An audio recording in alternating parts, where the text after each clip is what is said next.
Estava a dizer que então vamos para... Estou, professor, diga. É por causa da gravação da aula, você costuma pedir-me e Sim, hoje sim. nem foi preciso, já me lembrei. Ok, obrigado, professor. Então vamos para a segunda aula de parafusos.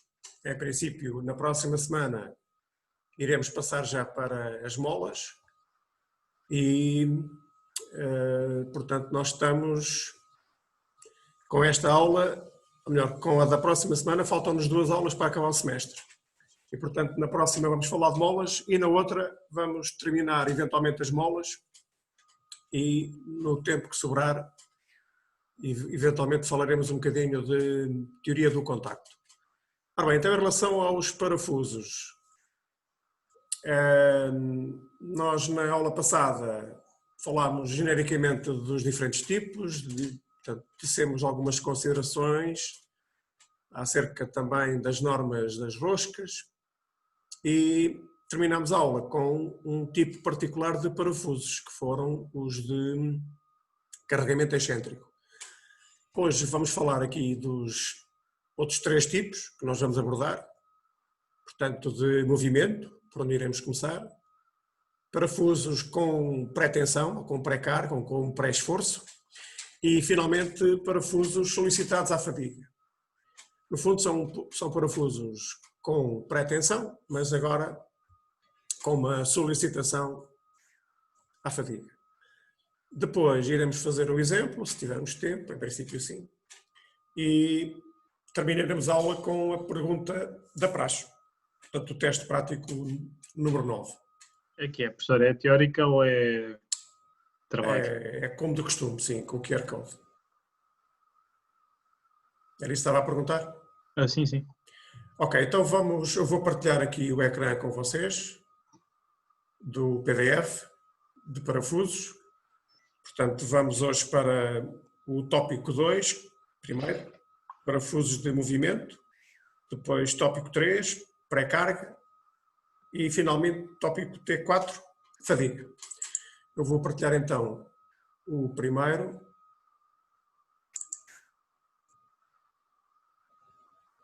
Ok, acho que já estão a visualizar, certo? Sim? Já têm a visualização? Sim. Sim. Ok. Então, parafusos de movimento. O objetivo é, evidentemente, determinar as tensões que ocorrem neste tipo de parafusos e depois vamos fazer o exemplo para esta determinação. Para determinarmos as tensões temos que saber quais é que são as forças e vamos, portanto, fazer uma análise das forças em causa e depois da respectiva análise das tensões.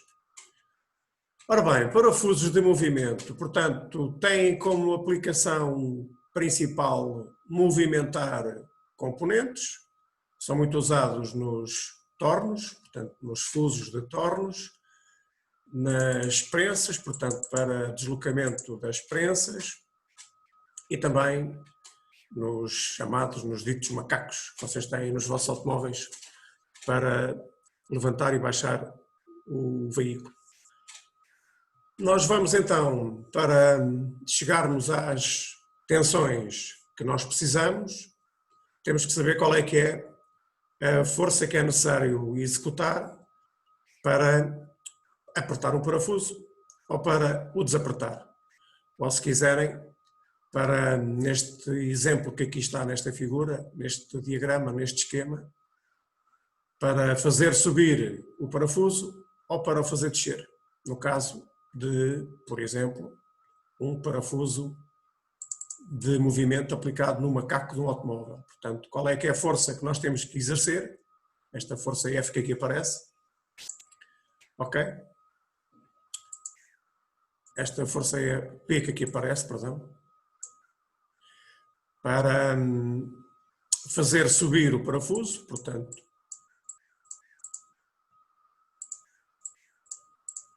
isto não está fácil.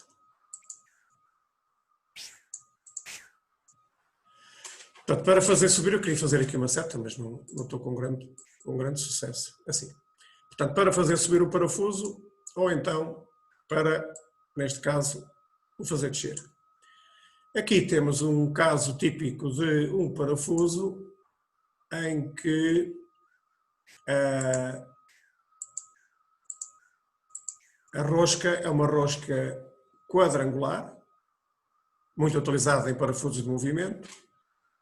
Esta rosca tem determinadas características, desde logo tem aqui o passo, portanto a distância consecutiva entre dois pontos do parafuso. Tem aqui um ângulo de inclinação, o beta, que também aparece aqui nesta zona. Portanto, este beta é a inclinação do filete desta rosca quadrada. Depois temos aqui a força exercida, ou se quiserem, por exemplo, o F será a força, também está aqui representada, a força correspondente ao, por exemplo, ao peso do vosso veículo.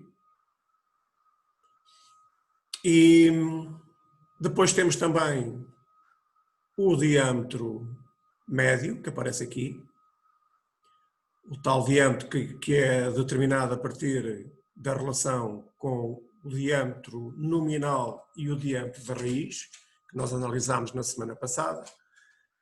Portanto, se nós estendermos esta rosca deste parafuso, se a planificarmos, ficamos com um triângulo deste género, em que num dos catetos nós temos digamos assim, metade do perímetro, portanto temos πdm, e o outro cateto é justamente o avanço que nós vamos ter quando rolamos, quando fazemos deslocar axialmente uma volta no parafuso. Aqui são as forças em jogo, portanto, quer para a subida, na linha B, quer para a descida. Portanto, a força que nós precisamos calcular, para depois podermos calcular as tensões, é esta força P. Portanto, o nosso objetivo desde já é determinar esta força P, que é aquela que nós temos que executar para fazer subir o parafuso. Portanto, estas forças depois têm estas componentes. Portanto, temos aqui uma componente relativa ao atrito, a força normal vezes o coeficiente de atrito, portanto, μ vezes 0. Temos aqui a força normal, portanto, é exatamente perpendicular à superfície. E temos então a tal força vertical, que é correspondente, por exemplo, ao tal automóvel, ao tal carro que nós estamos a falar, viatura, num parafuso de movimento utilizado no macaco. Muito bem, então vamos agora ver quais é que são as forças e o diagrama de forças da estática que nós podemos utilizar aqui. Ora bem, então temos este esquema que nós já vimos, portanto já falei aqui disto tudo na parte anterior. Vamos continuar, portanto vamos determinar primeiro qual é que é a força necessária para fazer subir ou descer o parafuso, se quiserem para apertar ou para desapertar o parafuso. E depois, estes parafusos de movimento, ou nestes parafusos de movimento, como nós já falámos na aula passada, nós temos duas forças, duas razões para fazer esta aplicação. Portanto, uma está relacionada com a transformação de uma força axial numa rotação e a outra o respectivo movimento contrário. Portanto, ou seja, nós também podemos ter necessidade de determinar o respectivo binário que é necessário para fazer apertar, para fazer subir ou apertar o parafuso, ou para descer ou desapertar. Portanto, podemos calcular a força e a seguir calculamos o produto da força pelo braço e obtemos exatamente o binário que é necessário para o aperto. Portanto, para transformarmos o nosso momento torsor numa força, num deslocamento axial ou vice-versa. Então, a partir deste diagrama de corpo livre que eu aqui tenho, com este conjunto de forças, com a inclinação do ângulo beta, portanto o ângulo de inclinação que aqui é representado, o chamado ângulo de hélice, vamos ver então, aplicando as equações de equilíbrio da estática, portanto o somatório das forças na direção horizontal, somatório das forças FH e o somatório das forças verticais, portanto, com as correspondentes componentes na direção horizontal e as respectivas componentes depois das forças que estão inclinadas nas respectivas direções horizontais e também a mesma coisa para o vertical. Portanto, as forças que apontarem para a direita são positivas, as forças que apontarem para a esquerda são negativas, as forças que apontarem para baixo são positivas, as que apontarem para cima serão negativas. Isto para o aperto, para o desaperto a mesma coisa. Agora vamos determinar estas forças que aqui aparecem e vamos resolver este sistema de equações em ordem à força que nós pretendemos, que é a força P. Okay? O que nós pretendemos aqui é calcular esta força P que aqui aparece. Ok? Estou aqui a fazer a asneira. Portanto, esta força P. Para fazer esta determinação, portanto, enfim, matematicamente podemos fazer esta análise através de diversas formas. Se fizerem a anulação da força N, a partir destas duas equações, obtemos esta equação genérica para P, ok? Em função da força F, do atrito e das inclinações do ângulo. A mesma coisa para o mecanismo para a descida, a análise na descida, portanto com a outra equação que nós vimos, perdão, já dei mais para trás, portanto, para a descida ou para a subida, portanto, num caso e no outro nós vamos obter equações em função de P, e aqui está a equação da força P, a força resultante que nós temos que exercer para fazer descer o parafuso, ou se quiserem para desapertar. Agora, a partir desta equação genérica de P, se dividirmos estas equações por o seno beta, e se considerarmos que a tangente beta é igual ao cateto oposto L sobre o adjacente, π de M, ok? Este tangente beta é o cateto oposto, a dividir por o adjacente. E, portanto, ficamos com a tangente beta. Entrando com estas considerações nas equações, obtemos a equação da força P em função do avanço do diâmetro médio e do coeficiente de atrito para a subida e para a descida. Ora bem, se a esta força P multiplicarmos o braço, obtemos o binário que nós temos que fazer. Portanto, reparem, temos aqui uma força P, que é exercida no parafuso, temos o comprimento total deste parafuso, π de M, portanto, até metade do parafuso, nós teremos metade do perímetro, se quiserem, ficamos com metade do diâmetro, ficamos com diâmetro médio sobre 2, e portanto obtemos aqui as equações que nos permitem calcular o momento torsor, ou seja, o momento que nós temos que aplicar para fazer subir ou descer o parafuso de movimento, ou seja, respectivamente para apertar ou desapertar. A equação de cima é para o aperto, a equação de baixo será para o desaperto.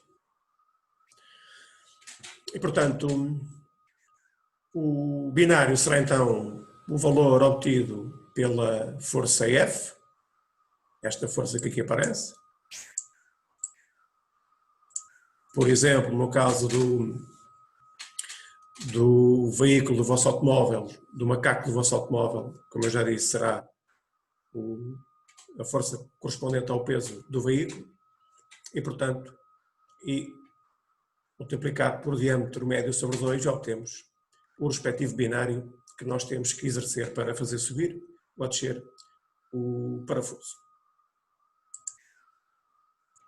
Ora bem, se nós olharmos aqui com atenção para a equação do binário no desaperto, ou na descida, se quiserem, se nós quisermos, nesta segunda equação, se nós fizermos esta segunda equação, se for igual a 0 ou negativa, significa que o parafuso vai desapertar. Ou seja, basta o próprio peso do automóvel, por exemplo, para fazer com que ele deixe. Ou seja, basta a força aplicada na máquina, ou neste caso, o peso do veículo, para fazer desapertar o parafuso. E, portanto, essa é uma condição que nós temos que evitar. E, portanto, para que não haja desaperto, para que não haja descida, okay, para que o parafuso não deixe, nós temos que impor que esta equação seja maior que 0.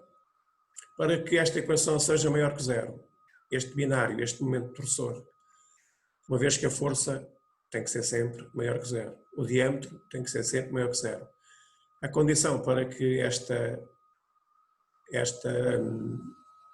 divisão seja maior que 0 é que o numerador seja maior que 0.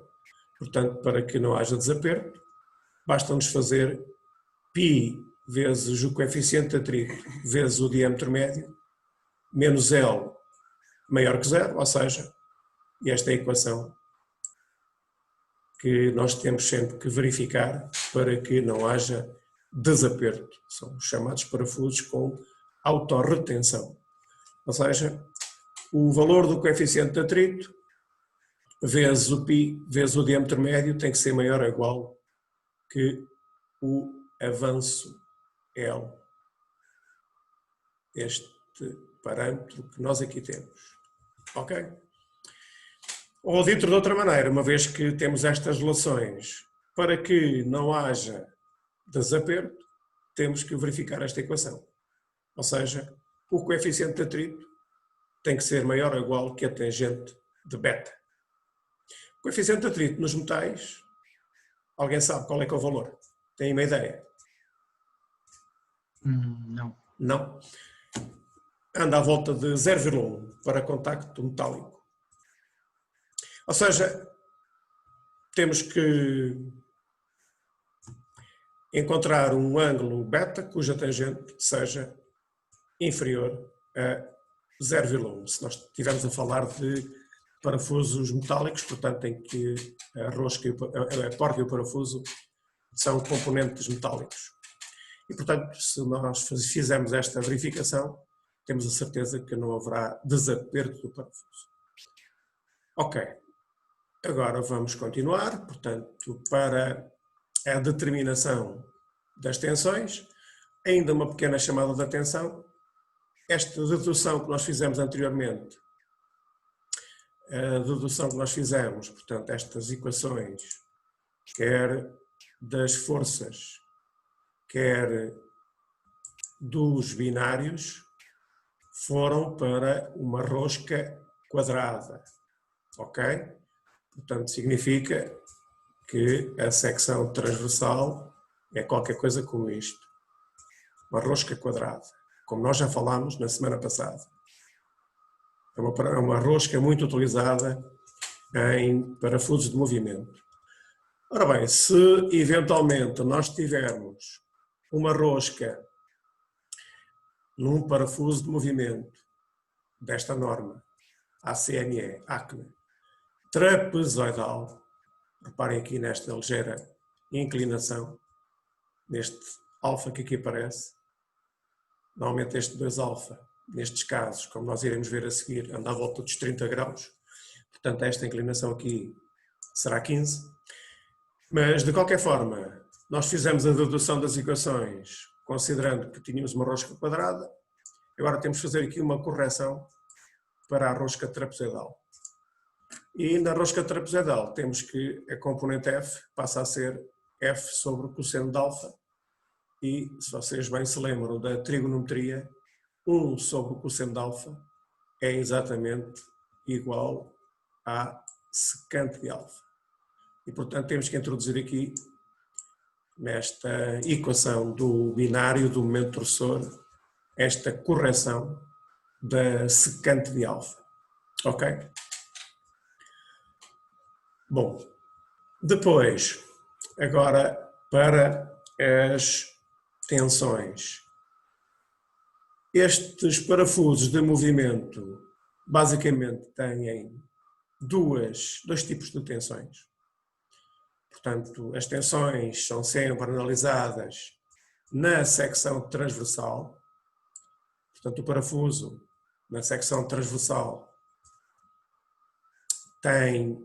é equivalente a um diâmetro, portanto, uma secção transversal circular. A partir do diâmetro, calculamos a área da secção transversal e estes parafusos estão solicitados por uma carga axial. Portanto, aquela carga F que vocês ali viram atrás, que nós determinamos, é uma carga axial.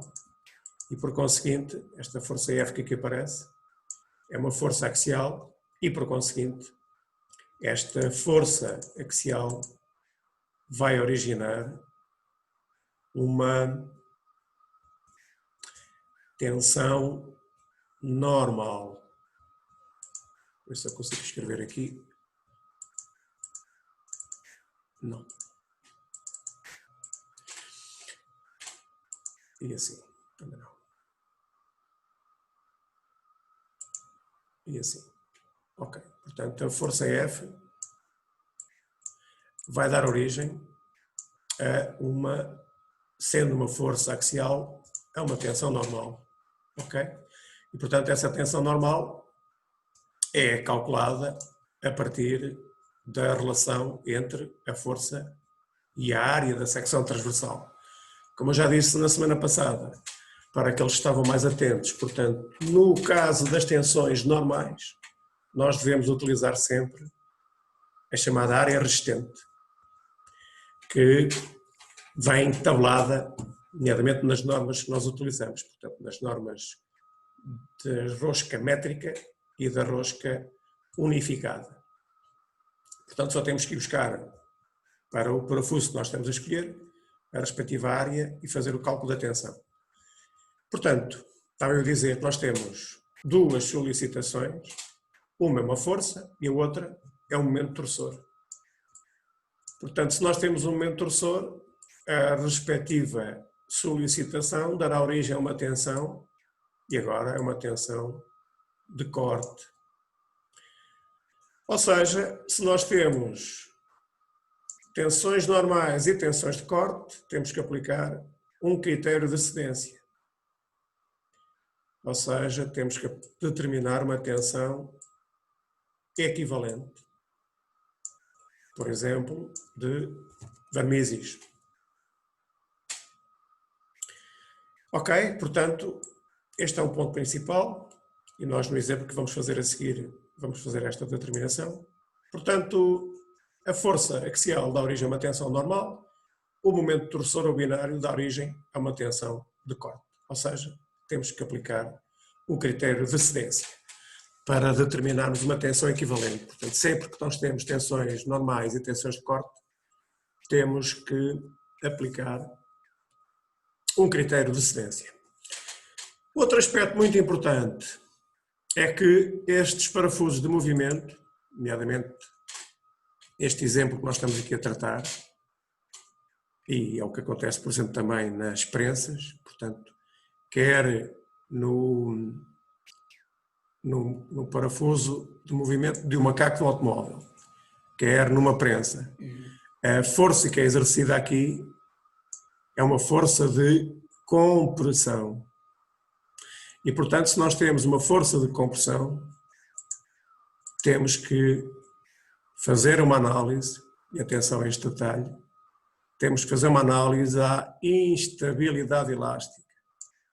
Portanto, nós temos aqui um parafuso, é solicitado por uma força de compressão, portanto temos que verificar se vamos ter aqui flambagem deste parafuso pela ação da força, ok? Portanto temos que fazer um dimensionamento à estabilidade elástica, portanto calcular o índice de esbeltez crítico, compará-lo com o nosso, saber se estamos com um índice de esbeltez maior que o crítico, aplicamos Euler, menor que o crítico, aplicamos Johnson. Mas sempre que temos colunas a serem solicitadas por forças de compressão, seja qual for o componente, temos que fazer uma validação, uma verificação, um cálculo à instabilidade elástica. Ok? Depois, mais tensões a que vão estar solicitados estes parafusos. Temos também, devido ao contacto, uma pressão superficial que resulta do contacto metálico entre a rosca do parafuso e a rosca da porta. Esta pressão superficial, portanto, é uma tensão que é normal à secção transversal, à secção de contacto, portanto, temos uma tensão normal e é uma tensão de compressão. E, portanto, podemos calcular esta tensão a partir da pressão exercida, da força em jogo, da altura da porca, ou seja, estamos a considerar apenas a zona de contacto entre o parafuso e a respectiva porca. Também podemos ter necessidade de calcular tensões de corte no parafuso, obtidas diretamente através do esforço cortante, embora, como nós sabemos, estas tensões de corte normalmente são bastante inferiores às tensões de corte que são originadas pelo momento torsor, ok? Reparem que, este é um detalhe, a tensão de corte é calculada com base no diâmetro da raiz, portanto, o menor diâmetro que nós temos no parafuso, ok? Nós temos um parafuso, nós temos aqui a rosca, ok? E o diâmetro da raiz é o menor diâmetro que nós temos aqui. Ou seja, é com esse menor diâmetro, diâmetro da raiz, que nós calculamos as tensões de corte. Seja no parafuso, seja na porca. Em que aqui na porca entramos com o diâmetro nominal. Portanto, isto é diferente pelo facto de nós termos no parafuso uma rosca externa e na porca uma rosca interna. Atenção também a outro detalhe, isto é muito importante, quando vocês fizerem cálculos na vossa vida profissional, quando daqui a um ano forem engenheiros, atenção aqui aos coeficientes de segurança. Portanto, os filetes das roscas são componentes muito solicitados, nomeadamente os primeiros filetes, no contacto entre o parafuso e a porca, evidentemente, ou seja, na zona onde têm um mecanismo de engrenamento entre as duas roscas e, portanto, aí devido aos acidentes geométricos que vocês têm na rosca, os coeficientes de segurança são sempre elevados, uma vez que temos estes acidentes geométricos que são muito importantes. Nós já iremos falar mais um bocadinho desta análise, desta questão, nos parafusos de fadiga, em que aí também temos que considerar, evidentemente, os coeficientes de concentração de tensões. No cálculo estático, portanto, muita atenção aos coeficientes de segurança que têm que ser usados. Vocês querem colocar alguma questão? Alguma dúvida que tenham? Há por aí alguém que queira colocar alguma questão sobre esta parte dos parafusos de movimento que eu acabei de abordar? Não? Está tudo aí? Tudo a seguir a aula? Sim, senhor. Sim. Ok, então vamos continuar. Metade já foi de férias. Como? Metade já foi de férias, ó setor. Também parece. Mas você, Alexandre, está sempre aí, pô. Por acaso não. Mas pelo menos quando está, diz-te sua justiça. Certo? Isso já é verdade. Isso já é verdade. Ora, muito bem. Então agora vamos para o módulo T2, tópico T3, parafusos com pré-esforço ou pré-carga ou ainda pré-tensão. Pode ser dito de diversas formas. Vou abrir novamente aqui esta janela dos comentários porque o Zoom agora não me deixa partilhar aqui as anotações, não sei muito bem porquê. Fizeram um upgrade e tornaram isto pior. Bom, então, parafusos com pré-esforço, portanto o objetivo é sempre o mesmo, é determinarmos as forças e as tensões nos parafusos. Portanto, é o que temos feito aqui nesta unidade curricular ao longo do semestre, portanto, para os diferentes tipos de componentes que nós encontramos em construção mecânica. Ora bem, então em termos de parafusos com pré-esforço ou com pré-tensão, estes parafusos são parafusos que são aplicados em uniões, tipicamente, e estas uniões são uniões em que vamos ter forças a serem aplicadas.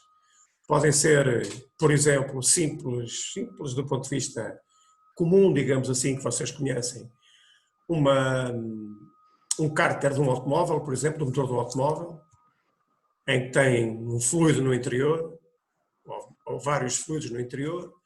Podem ser parafusos que são montados em reservatórios sob pressão, enfim, com uma zona cilíndrica e depois com umas tampas, em que essas tampas têm que ser aparafusadas, portanto, digamos que qualquer reservatório tem que ser devidamente ligado, portanto tem que ser usada uma união desmontável e essas uniões são feitas com parafusos, portanto parafusos, lá está, com propriedades mecânicas com uma classe de qualidade de pelo menos 8.8, tipicamente com uma cabeça sextavada, com uma rosca maior ou menor, enfim, não interessa. Agora, estes parafusos são designados com pré-esforço, com pré-tensão, com pré-carga, porque são solicitados previamente, inicialmente, com uma pré-carga, que aqui é designada por FI. Portanto, a pré-carga é esta pré-carga FI, e depois são aplicadas forças, ou força externa, P, enfim, no componente onde estão feitas as ligações, e vamos obter aqui uma força resultante, que pode ser até decomposta, se quiserem. Uma parte vai ser absorvida pelo parafuso, outra parte vai ser absorvida pelas flanges que nós temos aqui a ligar. Podem ser duas, normalmente são duas, mas podem ser mais, portanto isto pode variar. Portanto, as solicitações externas podem ser solicitações de tração ou também de corte. Esta pré-carga FI que é aqui imposta, portanto, vai aumentar evidentemente o atrito entre as peças a ligar. Peço desculpa, não queria fazer isto, mas também não faz mal, faz a diferença.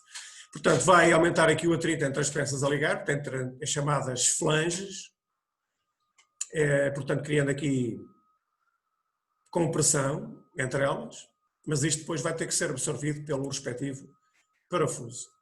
Ora bem, nós vamos começar por definir a chamada constante de rigidez, ou também constante mola, que nós iremos abordar na próxima aula, quando falarmos de molas também.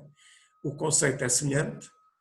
Quando nós falamos em constante de rigidez, que é aplicada aqui aos parafusos, estamos a falar da relação, neste caso no parafuso, por exemplo, entre uma força aplicada e a respectiva deformação.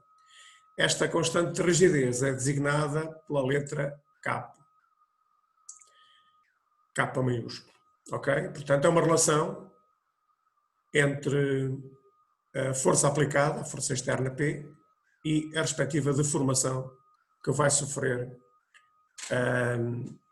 o respectivo, neste caso, o parafuso. Vamos também determinar, antes disso, podemos fazer o cálculo desta constante de rigidez, portanto, nós sabemos da resistência dos materiais que a deformação axial é dada por esta equação, ou seja, a deformação delta está relacionada com a carga aplicada, com o respectivo comprimento, a área da secção transversal e o módulo de Young. Ok? Portanto, se nós, a partir desta equação, entrarmos na equação anterior, nesta relação aqui, para o K, encontramos a equação que nos permite determinar qual é que é a constante de rigidez de uma barra qualquer cilíndrica, nomeadamente de um parafuso. Para o parafuso, nós vamos designar esta constante de rigidez por Kp. Em alguma bibliografia e em algumas das imagens que eu aqui mostro, este Kp também é representado por Kb. B é da palavra inglesa bolt, que significa parafuso. Ok? Portanto, algumas das imagens que eu vou mostrar a seguir, a constante de rigidez do parafuso é designada por Kb. Ora bem, nós temos então, neste conjunto, temos um parafuso, temos as flanges que nós pretendemos ligar. Associada a este parafuso temos uma determinada constante de rigidez, associada às flanges vamos ter uma determinada rigidez também, evidentemente. Vamos calcular então, vamos mostrar como é que nós poderíamos calcular esta rigidez das flanges, que é um cálculo bastante complexo, Km. Ok? Nós não vamos fazer isto aqui, vamos só retirar esta análise, enfim, que pode ser determinada por uma solução experimental ou uma solução empírica, qualquer delas bastante complexa, que sai do âmbito desta disciplina, e tudo isto para chegar a esta equação, que é aquela que nós vamos usar nos nossos exercícios, portanto, para determinarmos a constante de rigidez das flanges, tal Km. Portanto, esta equação foi retirada do Shigley e é uma equação que permite calcular as flanges quando temos duas flanges a serem ligadas, ok? Portanto, é o caso que está aqui exemplificado, uma flange, segunda, que é o caso mais comum, que é aquele que nós vamos também usar, uma flange, duas flanges, ok?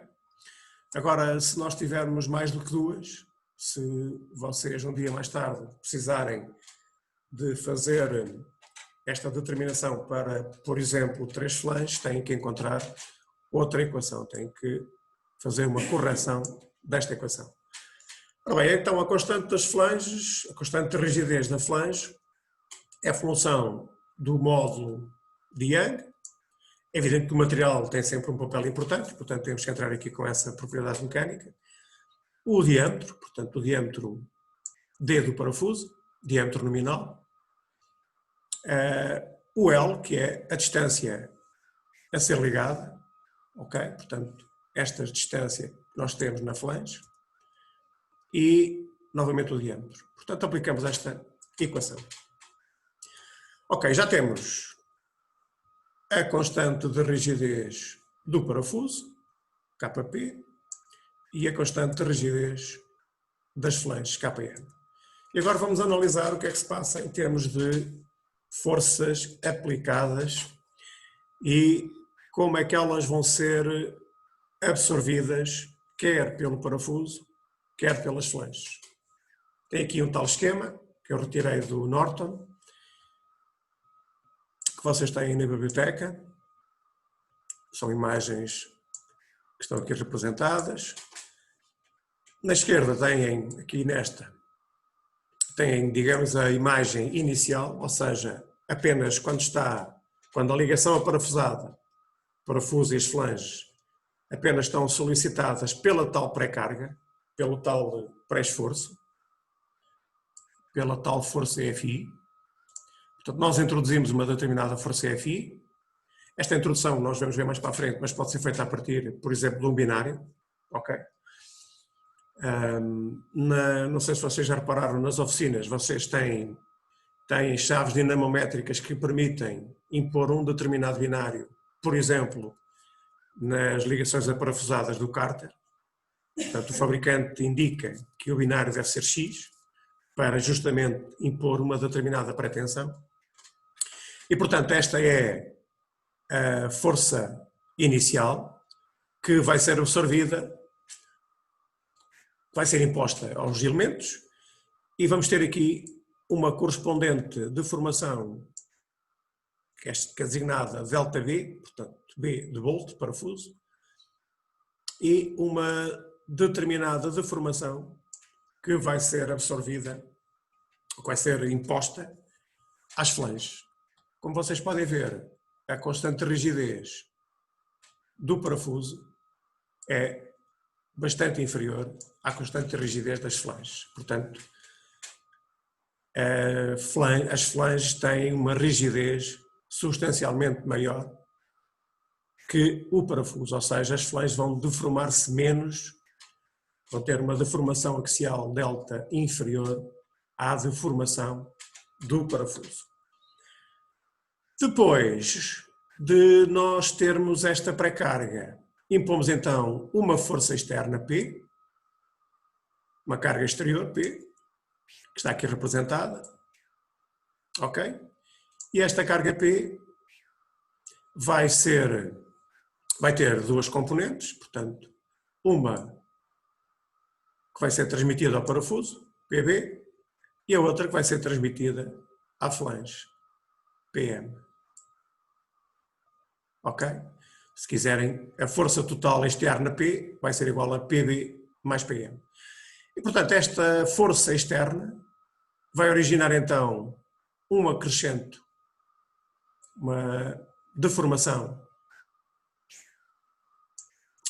delta, que está aqui representada, e a mesma deformação vai exatamente deformar da mesma maneira, quer o parafuso, quer as flanges. Esta deformação delta é exatamente a mesma. Isso significa que o parafuso vai ter uma força resultante FB, que está aqui representada, e a flange vai ter uma força resultante FM, que está aqui representada. E, portanto, a nossa questão é saber quanto é que vale esta força FB. Portanto, o nosso objetivo é determinar quanto é que vale a força FP, ou se quiserem, nesta designação desta figura, FB, para depois, evidentemente, chegarmos à tensão sigma, ok? Enfim, como é que nós podemos calcular as deformações? Portanto, este aumento da deformação no parafuso é dado desta maneira, o aumento da deformação na flange é dado desta maneira, portanto, a partir das constantes de rigidez. Depois, esta deformação é exatamente a mesma, portanto, podemos igualar aqui estas variáveis. Sabemos que a força P vai ser absorvida, uma parte pelo parafuso, outra parte pelas flanges. Encontramos esta equação e depois cá está a primeira equação para a força que é exercida no parafuso. Ou seja, a carga resultante no parafuso é dada por FI mais PP. Reparem, se eu aqui, eu só consigo apagar aqui isto.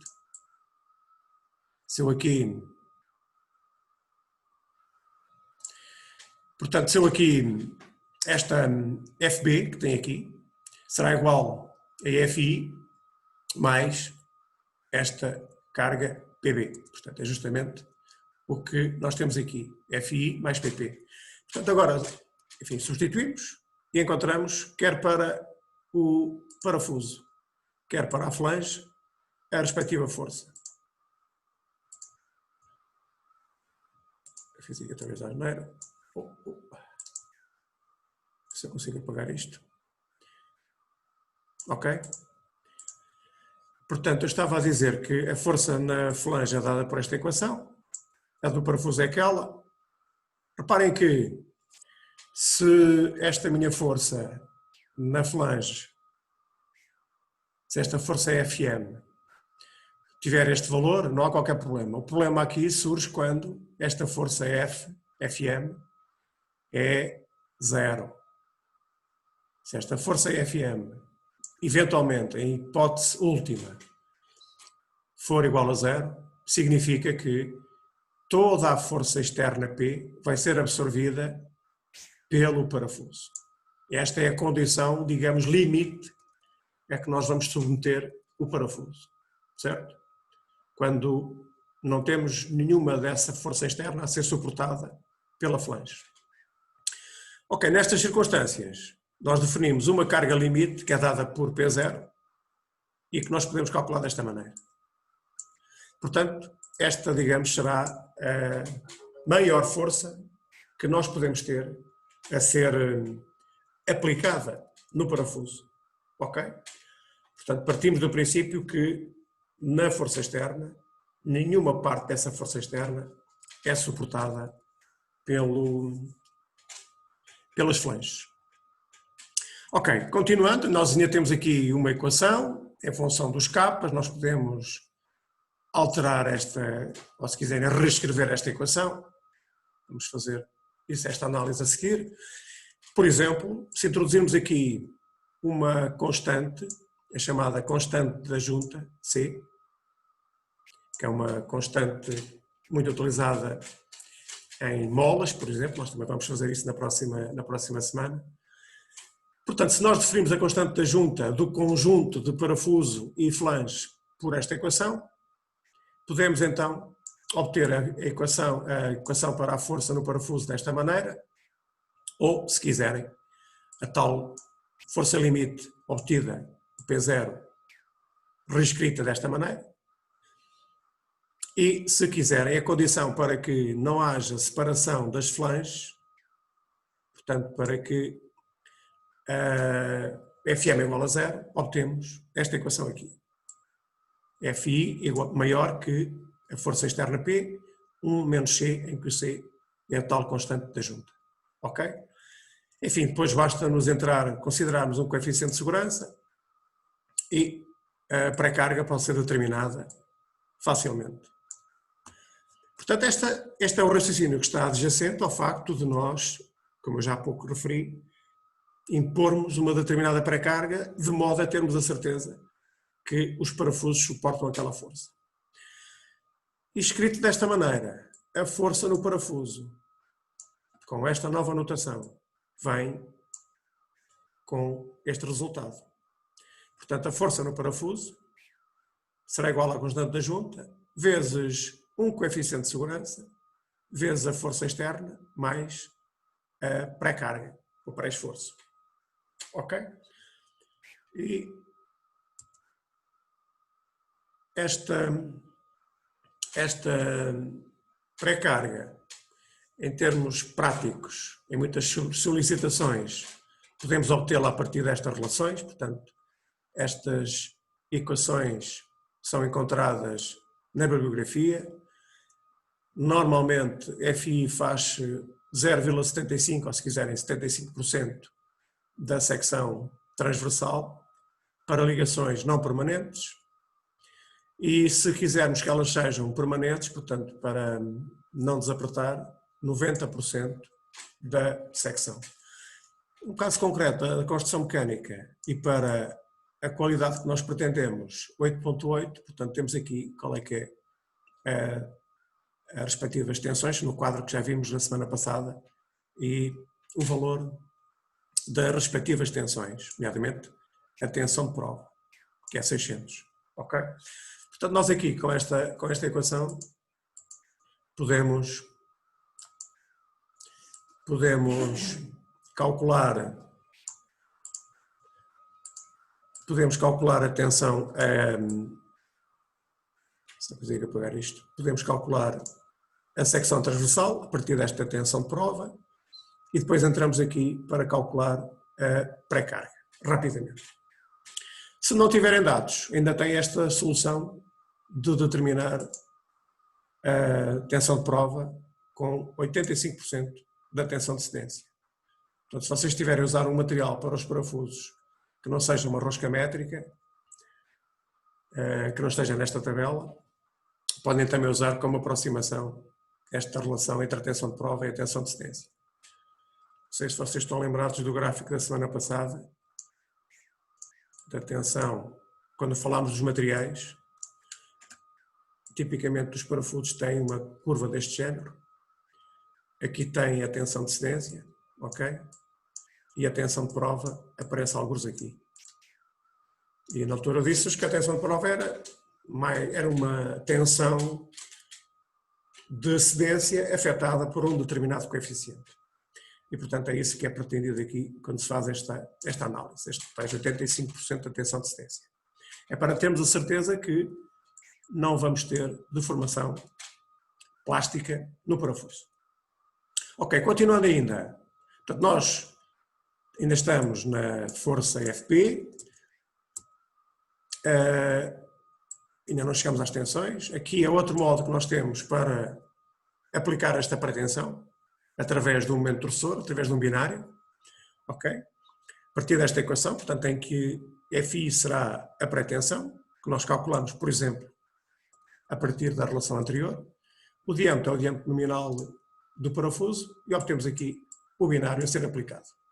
Por exemplo, à tal junta da cabeça do automóvel, do motor do automóvel. Em termos de tensões, aqui sim, é aqui que eu queria chegar. Estas são as tensões, ou esta é a tensão que ocorre no parafuso. Portanto, a partir da força de prova, a partir desta força de prova que aqui aparece, obtemos as respectivas tensões. Portanto, uma componente relacionada com a pré-carga, outra componente relacionada com a carga externa, ok? E esta tensão não pode ultrapassar a tensão de prova.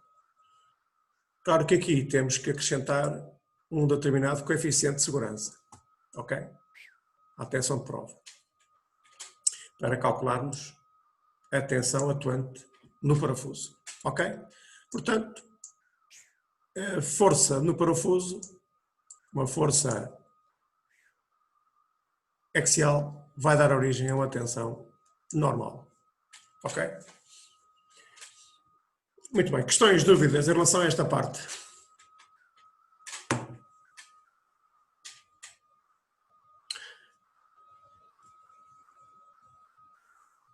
Vamos então agora passar para o módulo dos parafusos à fadiga, que não é muito diferente desta análise que acabamos de fazer com os parafusos com pré-esforço. Estão a ouvir? Sim. De repente apareceu aqui qualquer coisa estranha. Bem, vamos lá ver se eu consigo. Ainda estão aí desse lado?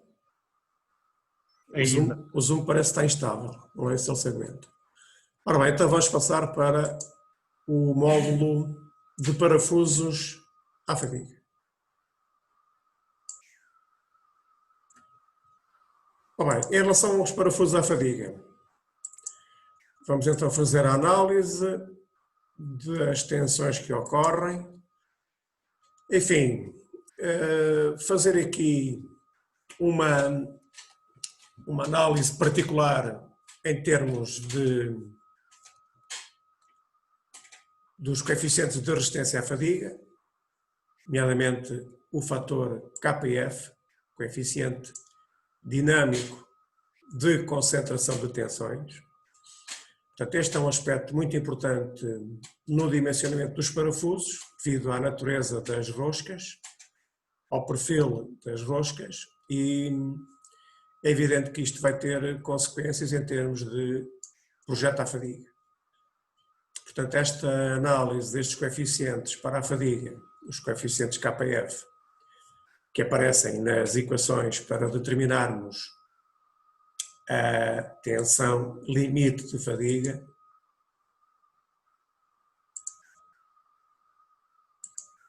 portanto, quando nós calculamos a tensão σf, ok? Temos um conjunto de coeficientes, K, que nós já analisamos, etc, etc, etc. E depois aparece-nos aqui, como vocês estão recordados, o fator dinâmico de concentração de tensões. Ora bem, depois é sobre este coeficiente que nós temos aqui umas dicas para a determinação destes capas. Basicamente, isto tem a ver com as classes de qualidade, naquelas em que nós estamos a trabalhar, ou seja, aquela que é recomendada a partir da 8.8, nós estamos na segunda linha. Para roscas laminadas temos 3.0, que é o recomendável. Para roscas maquinadas temos quase 4, 3.8. Ok? Portanto, como vocês podem ver, é um coeficiente que dá valores extremamente elevados. A diferença entre a rosca laminada e a rosca maquinada. Portanto, a rosca maquinada é uma rosca que é feita por torneamento. Ok? Portanto, fazemos o parafuso, fazemos a rosca por torneamento, como vimos na aula passada, naquelas imagens da Sandvik. Esta rosca laminada é obtida por laminagem, ou seja, o material é obrigado a passar por um perfil, uma extrusora, que tem o perfil da rosca que é pretendida e, portanto, o perfil é feito automaticamente no processamento do material e com isso obtemos melhores características e daí obtermos um coeficiente um bocadinho mais baixo. Em termos de pontos críticos de ruptura, também é interessante analisar esta questão. Ruptura dos parafusos. Portanto, a maior parte destes parafusos fratura no primeiro filete da rosca da porca. Portanto, temos uma percentagem de ruptura de 65%. Depois, 20% tem uma ruptura, uma fratura no final da rosca e apenas 15% na zona dos filetes na cabeça do parafuso. Em relação ao acabamento superficial, portanto, é recomendado na análise do fator KPS, é recomendado a curva relativa ao material maquinado. Vamos continuar com esta análise. Depois, em termos de solicitações à fadiga, a maioria, isto é muito importante, a maioria destes parafusos à fadiga são solicitados por cargas pulsantes, ou seja, a força externa aplicada é uma força que dá origem a uma carga pulsante, ou seja, vai ao máximo e vai a zero, vai ao máximo e vai a zero, ok? Portanto, origina um ciclo pulsante. Reparem que quando esta quando não há força externa, quando o P é igual a 0, temos sempre a pré-carga, ok? Portanto, há sempre uma tensão média, se quiser dito de outra maneira, que é a força FI, a pré-carga. Esta figura é exatamente igual como nos parafusos de pré-carga que analisámos anteriormente. Portanto, esta é a zona, a figura, o esquema demonstrativo do carregamento inicial. Portanto, esta é a força aplicada quando não temos mais nenhuma força externa aplicada. Os parafusos são sempre solicitados com esta pré-tensão. E depois temos aqui a solicitação externa. E reparem aqui o tipo de ciclo. Pulsante, ok? Vai desde 0 até o máximo. Quer no parafuso, quer nas flanges. Ok?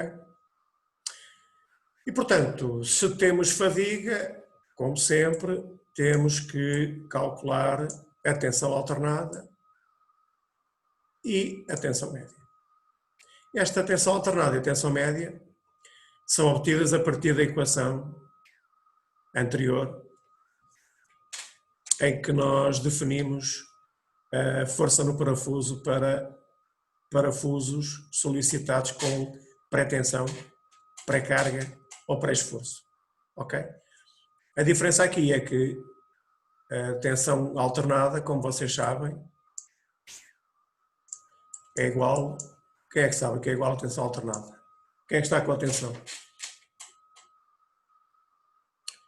Qual é a definição de tensão alternada? Ninguém me está a ouvir. Tensão máxima menos a tensão média. Não. A tensão máxima menos a tensão mínima. Tensão máxima. Sobre 2. Exatamente. Menos a tensão mínima. Sobre 2. Exatamente. Portanto, é isso. É igual a dizer que é a tensão máxima menos a tensão média. Isso é igual a tensão máxima menos A tensão Tensão média. média. Foi isso que você disse? Foi isso que eu disse. Ok. Mas é mais fácil, neste caso. Era aquilo que eu queria que você respondesse, era a definição geral, digamos assim, de tensão alternada. Tensão máxima menos a tensão mínima sobre 2. Ok, mas então, a tensão máxima é tensão σP, a tensão mínima é Φy, e portanto, depois resolvendo estas equações, obtemos a tensão alternada e a mesma coisa para a tensão média. Lá está. Como vocês têm tensão alternada e tensão média, têm que usar um critério de quantificação do efeito da tensão média diferente de 0. Nos parafusos é aconselhado utilizar o critério de Goodman, ok? Portanto, para ajustarem a tensão limite de fadiga, ok? Portanto, a tensão limite de fadiga, pelo efeito da tensão média, vai baixar um bocadinho e, portanto, tem que aplicar o critério de Goodman, ok? Para o dimensionamento à fadiga dos parafusos. Mais alguma questão? Alguma dúvida? Ora bem, continuando.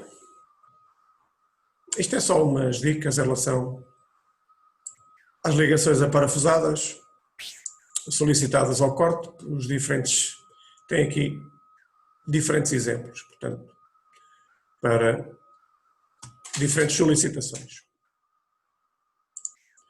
Ok. Questões, dúvidas? Alguma?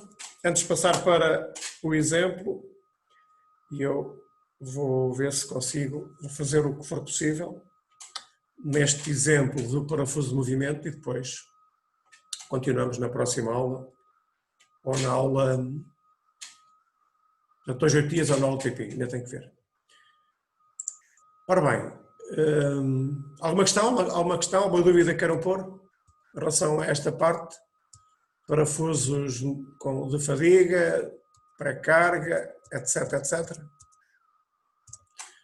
Ok, então vamos passar agora para... Sim, Tenho uma questão.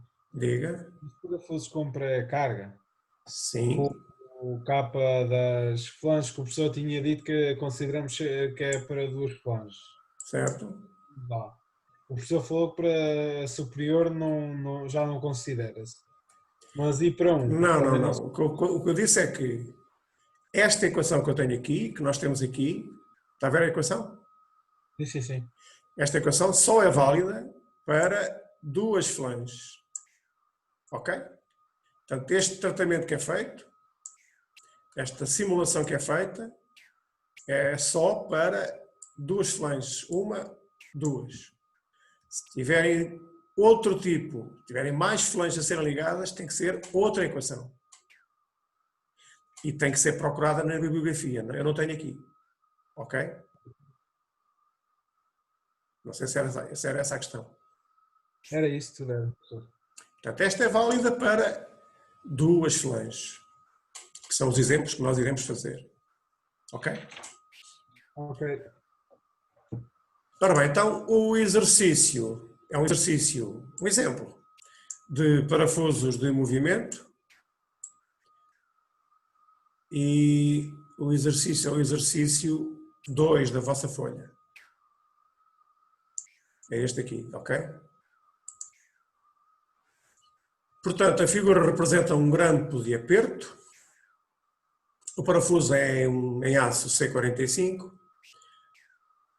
e o braço é em aço ST3813. Tem uma rosca trapezoidal de uma entrada, segundo a norma DIN, portanto, a norma que nós analisámos na semana passada, para roscas de parafusos de movimento. A força aplicada é de 25 kg, coeficiente de segurança 2, coeficiente de atrito é 0,1, portanto típico entre metal, e pretende-se determinar a dimensão do parafuso, portanto qual é que é o diâmetro, qual é que é a força axial exercida, e também tem que ser feita a verificação à flambagem, à instabilidade elástica. Depois, na linha C, é pedida a altura da rosca, sabendo que a pressão superficial admissível é de 20 N por milímetro quadrado. A altura da rosca é este valor H que aparece aqui. E ainda verifique se existe autorretenção, portanto temos que verificar aquela condição, ou seja, o coeficiente de atrito maior que a tangente de beta. Aqui neste exemplo nós vamos calcular o parafuso e também a força axial, porque uma coisa está relacionada com a outra. Ora bem, então, para fazer esta determinação, eu vou passar-vos aqui a minha resolução, portanto não vou fazer esta resolução no quadro em branco, senão não temos tempo. Ou seja,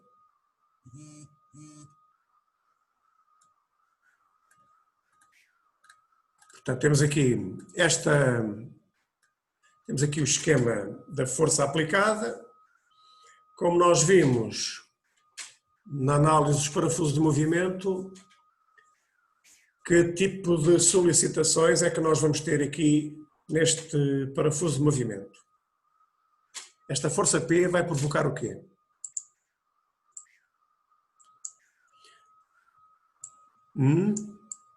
Sugestões.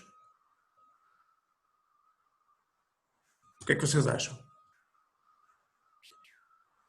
Tração, torção, flexão, o que é que vos parece? No parafuso. Torção e flexão. O que nós temos aqui que analisar é o que se passa aqui neste parafuso.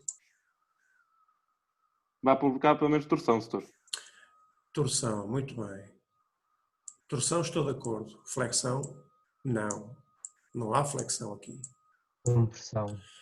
Há flexão noutros componentes deste grampo. No parafuso, não. Portanto, vamos ter torção, momento torsor, ou seja, uma tensão de corte, que é calculada a partir do momento torsor vezes o Rho sobre o J, certo? E mais. Se lembram do que é que eu disse no início da aula? Qual é a outra força, a outra solicitação que nós temos aqui a atuar? Ação. Não. Compressão. Mas é isso. É uma força axial. Mas é compressão. Esta força P vai exercer aqui uma força. Ok? Então, temos aqui uma força aplicada, vamos ter aqui uma reação e esta força vai exercer aqui, quando fazemos aqui o aperto, uma força de compressão. Por isso é que no enunciado é pedido para fazer a validação, a verificação da instabilidade elástica. Portanto, temos uma força, se quiserem, axial, ou seja, perpendicular à secção transversal, o que significa que eu vou ter aqui uma tensão normal. Enfim, que eu calculo dividindo a força pela área, certo? Quanto é que vale o momento torsor? Já agora? Quanto é que é?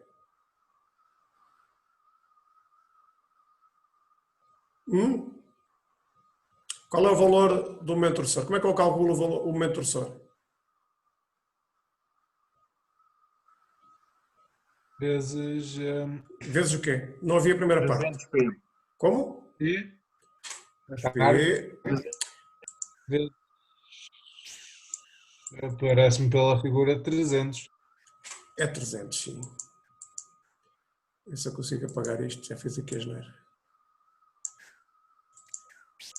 Esta distância desde aqui... Ui.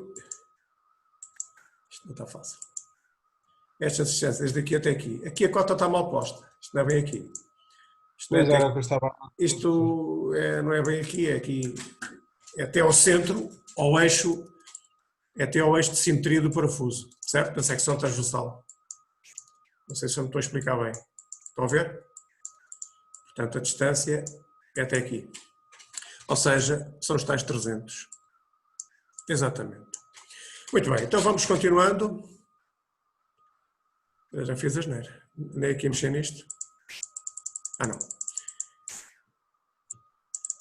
Portanto, cá está, nós temos esta força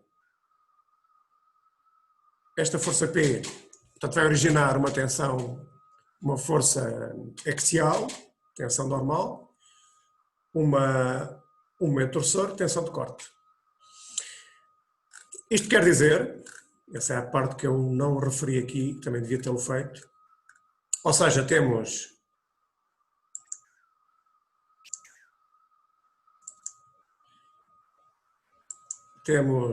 tensão de corte. Temos tensão normal, significa que eu vou ter aqui uma tensão, temos que considerar uma tensão equivalente.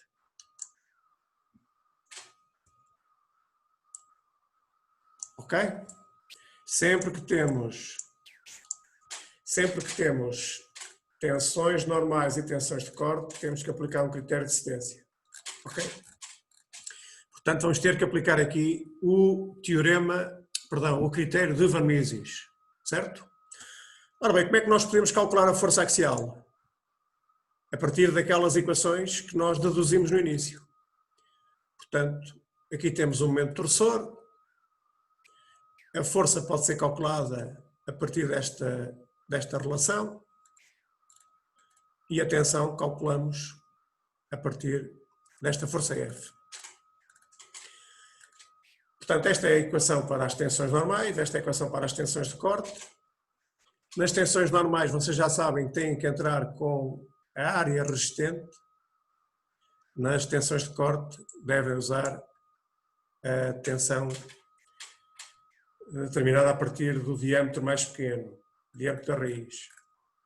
E depois lá está, temos que aplicar o critério de Van Mises. Agora, o momento torcedor, portanto 25 kg vezes 9,8, passar para Newton vezes 300. E agora temos que, para nós fazermos esta análise, portanto nós precisamos calcular esta equação aqui, ok? Para fazermos estes cálculos precisamos, por exemplo, dos diâmetros, do avanço, do alfa, isto são tudo valores tabelados. Portanto, nós temos que fazer esta resolução por iterações. Ou seja, temos que ir à tabela da norma DIN 103 e como é que eu tenho aqui esta?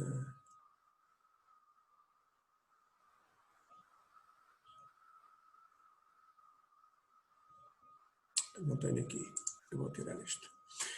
Portanto, queríamos mostrar aqui esta equação, mas eu não tenho aqui essa parte agora visível. Então temos que calcular esta força F, e para calcular esta força F temos que ir à procura do parafuso, e portanto vamos partir de um parafuso, vamos à tabela, esta tabela que aqui tem, 3.2, DIN 103. Esta tabela está no módulo, no tópico que nós falámos na semana passada, ok? E vamos buscar, consideramos que o parafuso é uma rosca trapezoidal, 20, portanto o diâmetro nominal é 20, vamos buscar o diâmetro da raiz e o passo. Calculamos o diâmetro médio, 17,75 mm. O alfa, o ângulo de inclinação da rosca trapezoidal, é 30, o 2α é 30, portanto o alfa é igual a 15. E a partir desta equação nós determinamos a força F. Ok? Substituindo aqui, portanto nós temos que usar a equação que nos dá, que é dada em função da secante. Ok? Portanto estamos a falar da rosca trapezoidal, portanto temos que corrigir a nossa equação do inverso da secante. Vocês estão a ver este módulo agora? Então? Estamos a ver o Sim. PDF. O PDF, certo. Portanto, nós temos que usar esta equação aqui. Estão a ver? Da rosca trapezoidal da acne. Portanto, temos que fazer a correção com a secante de alfa, certo? 1 sobre o cosseno de alfa. Ok? Para determinarmos a força F. Portanto, resolvendo esta equação, já que tínhamos visto antes, em ordem a F, pode estar aqui, resolvendo isto, obtemos a força igual a 46.903 newtons. Ok? A partir da força calculamos as tensões, tensão normal, 216.1.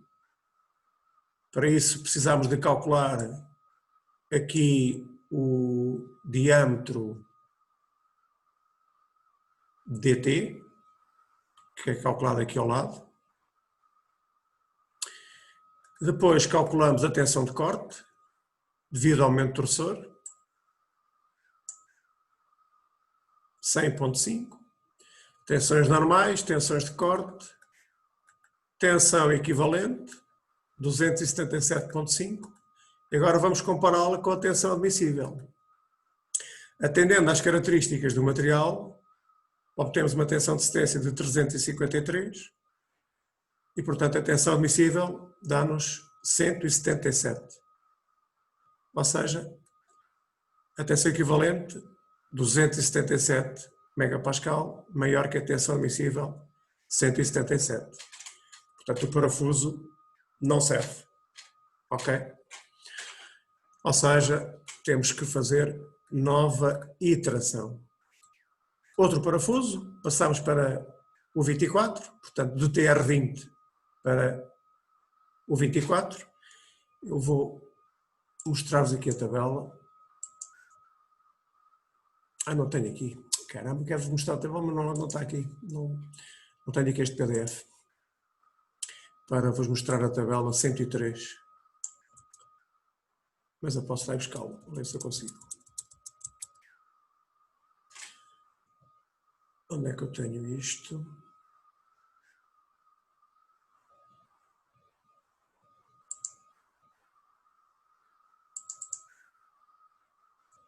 Portanto, é o PDF da semana passada.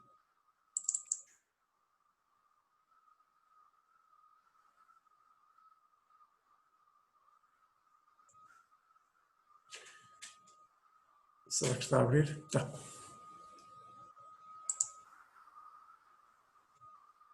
Já estão a ver o PDF novo que eu abri?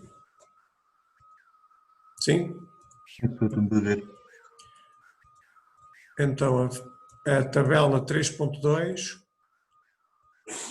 roscas quadrangulares e trapezoidais, é a tabela, esta aqui. Portanto, rosca quadrada e rosca trapezoidal. Tabela 3.2, norma DIN 103. Começamos então com um parafuso de 20, ok? Com diâmetro raiz e o passo de 4, agora passamos para 24. Com 18,5 e passo de 5, ok? Portanto, nova iteração.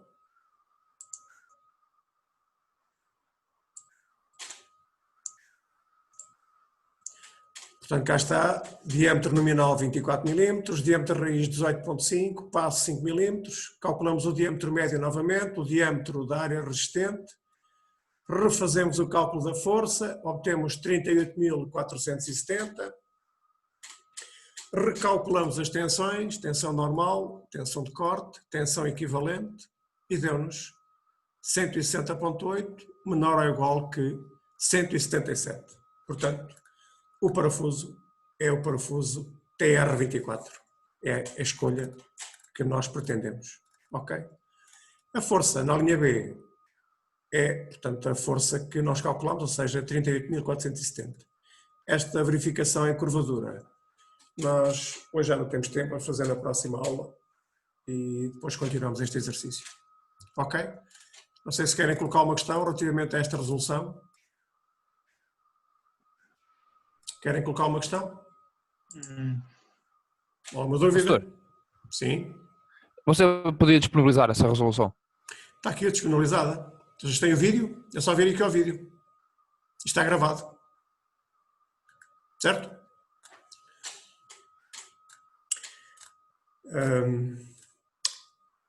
Mais alguma questão? Não há questões? Não há dúvidas? Ok, então agora vamos para a pergunta do dia. Portanto, eu vou partilhar com vocês. Vou terminar esta partilha. Ok.